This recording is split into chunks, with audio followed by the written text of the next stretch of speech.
Please pray with me.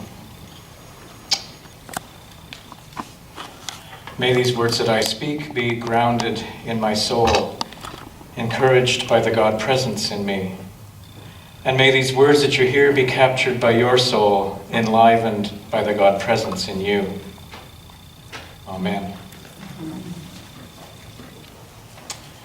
A woman was driving home from work one day and stopped to watch a local Little League baseball team game that was being played in a park near her home. As she sat down behind the bench on the first baseline, she asked one of the boys what the score was. "We're behind 14-0, he answered with a smile. "Really?" she said. "I have to say you don't look very discouraged." "Discouraged?" the boy said with a puzzled look on his face. "Why should we be discouraged? We haven't been up to bat yet."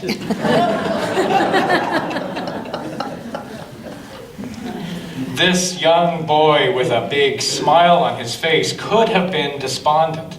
He could have given up. He could, and yet instead he was very, very hopeful. When we look at many of the events in our own lives and the many news events happening in our world, we too could become despondent, even fearful. We too could decide to crawl under the covers and give up. But what possible good would that do? For yourself, for friends and family, and ultimately for the world? Absolutely nothing. At least nothing that is positive or life-giving. Rather, to live fully calls us to trust that there is always something greater than fear.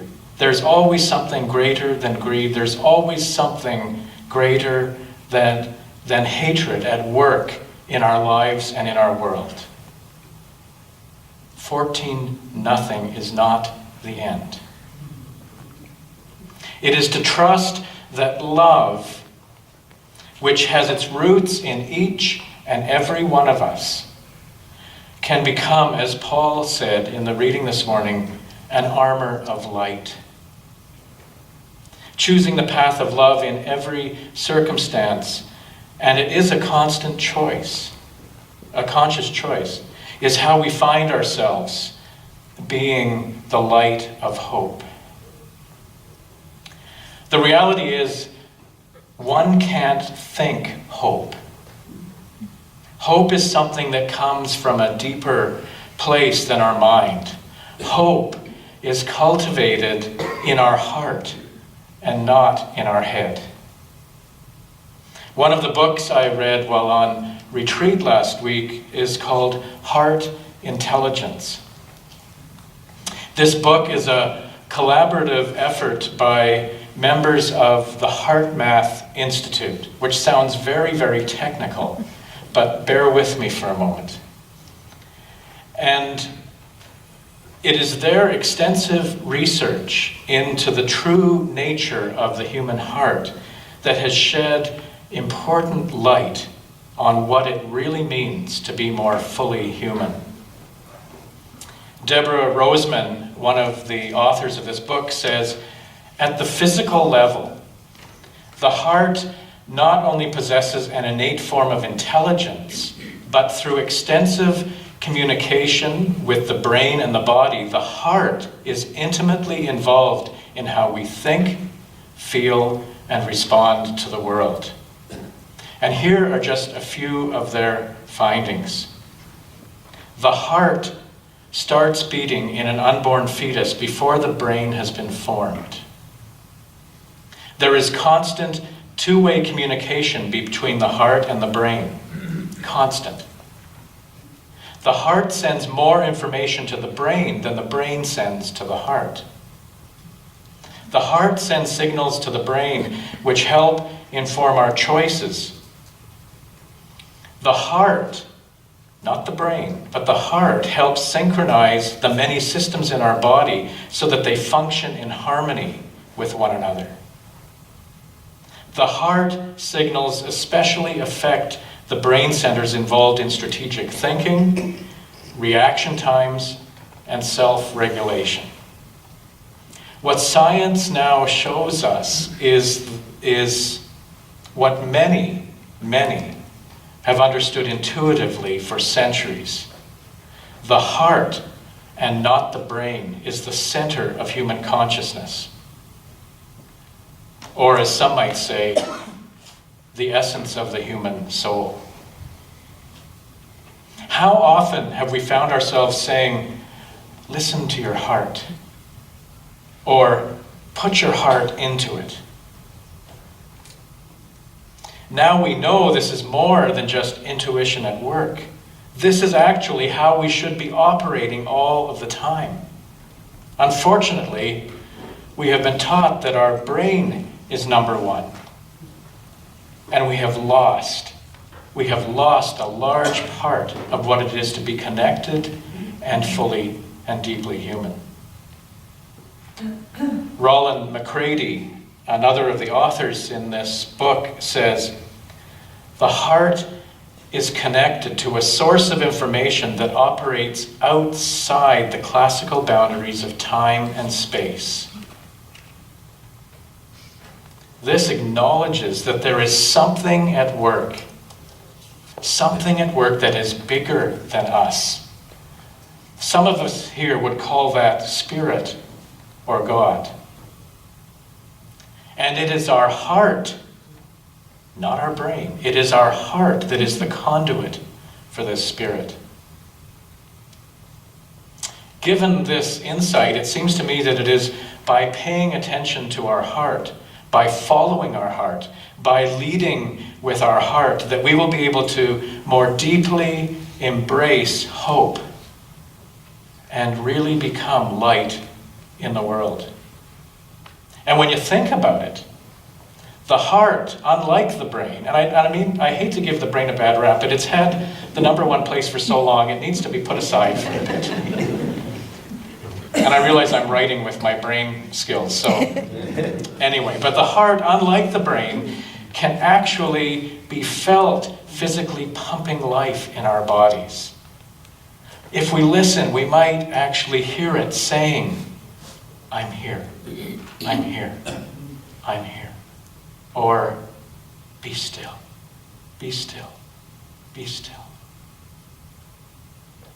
When we slow down and open to our heart, we will find ourselves what the heart math people call moving into a state of ease. Doesn't that sound like where you want to be? Moving in a state of ease. Our heart becomes the candle in the darkness, bringing us to a safe and loving place, like the candle in the window in the story this morning.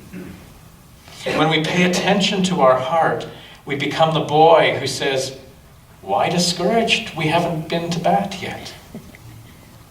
And when we learn to live from our heart, we will say, like the prophet Isaiah, "Come, come, let us go to the mountain of God, that we may learn the ways of God, that we may walk the path of God, and love shall be the way of many people." I want to conclude by sharing some of the words from Nora Sanders, who is the General Secretary of the United Church of Canada. And she responded in her blog this week, and the irony of it was she and the General Council Executive were about to go into a workshop on white privilege.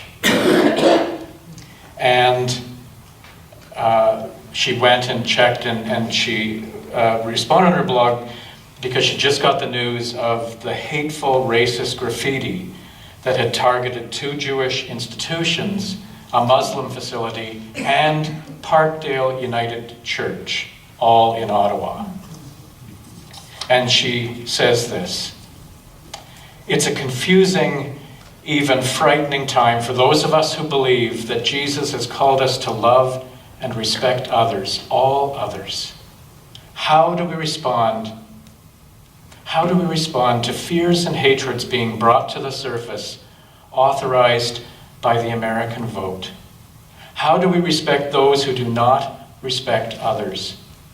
What can we do to be good Samaritans to those who are at risk of being thrown into the ditches of our society? We know we are called to love, to convey compassion, and to render respect. We know this, and we know we will face challenges. For me," she continues, "for me, one of the most reassuring things in recent weeks has been seeing some of the inspiring comments by younger friends and family members who have called for self-reflection, for compassionate conversations, for radical inclusivity, and for speaking up about what we see as right and wrong." And she concludes by saying, "I find great cause for hope in these wise responses to the challenges of our world." We are being called to listen to our heart. We are being called to live with our hearts at the center of our lives. So we're down 14-0, or maybe it's 14-3.